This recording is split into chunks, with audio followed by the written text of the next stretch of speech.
Supreme court દ્વારા તાજેતરમાં આપવામાં આવેલા રખડતા શ્વાનો મુદ્દેના ચુકાદાને લઈને વડોદરામાં શ્વાન પ્રેમીઓ અને પ્રાણી પ્રેમી સંસ્થાઓ રોડ ઉપર ઉતરી આવી હતી। પ્રદર્શન દરમિયાન શહેરના અનેક યુવાનો, એનજીઓના કાર્યકરો અને પ્રાણી પ્રેમીઓ હાથમાં બેનરો તથા પ્લેકાર્ડ્સ લઈને સૂત્રોચ્ચાર કરતા જોવા મળ્યા હતા। તેઓએ અપીલ કરી હતી કે રખડતા શ્વાનોને દૂર કરવાનો અર્થ તેમની હત્યા કે અમાનવીય વ્યવહાર કરવો નથી, પરંતુ રસીકરણ, બાંધીકરણ અને યોગ્ય સંભાળ દ્વારા સમસ્યાનો ઉકેલ લાવી શકાય છે। પ્રદર્શનકારીઓએ જણાવ્યું હતું કે સુપ્રીમ કોર્ટના ચુકાદા હેઠળ અમલમાં આવનારા કેટલાક નિયમો શ્વાનોના જીવન ઉપર નકારાત્મક અસર કરી શકે છે, તેથી સરકાર તથા તંત્રએ કરુણા અને દયા સાથે પ્રાણીઓ પ્રત્યે યોગ્ય નીતિઓ ઘડવી જોઈએ। સર, અમે લોકો આજે એના માટે ભેગા થયા છે કે દિલ્હીમાં જે સુપ્રીમ કોર્ટે કીધું છે કે બધા સ્ટ્રે ડોગને તમે શેલ્ટરમાં મૂકી દો, પકડીને જબરદસ્તી એ કરી દો, એના અગેન્સ્ટમાં ગયા છે। કારણ કે બરોડામાં અત્યારે એવી પરિસ્થિતિ નથી।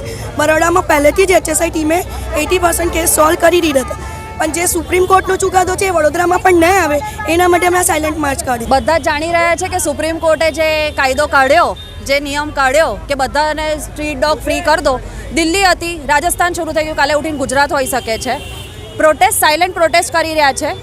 અમારે કોઈની સાથે કોઈ લડાઈ નથી। આપણે મેન અને એનિમલ્સ જોડે રહી શકે, સ્ટરીલાઇઝેશનનું પ્રોટોકોલ ફોલો થઈ શકે, સુપ્રીમ કોર્ટે જે પહેલેથી સ્ટરીલાઇઝેશનની વાતચીત કરી હતી એને ફોલો થઈ શકે, એની માટે આજે અમે સાયલેન્ટ અહીંયા બધા ઊભા છે। અમને થોડીક પરમિશનમાં ઇસ્યુ થઈ હતી, પણ અમે અહીંયા ઊભા છે આજે, અને અમે આ એક અમારું બેનર છે જે સાઇન કરાવવાના છે અને ચીફ જસ્ટિસ ઓફ ઇન્ડિયાને અમે કુરિયર કરી આપીશું કે આ બરોડા તરફથી સપોર્ટ છે દિલ્હી ફ્રેટર્નિટી, એનિમલ ફ્રેટર્નિટી।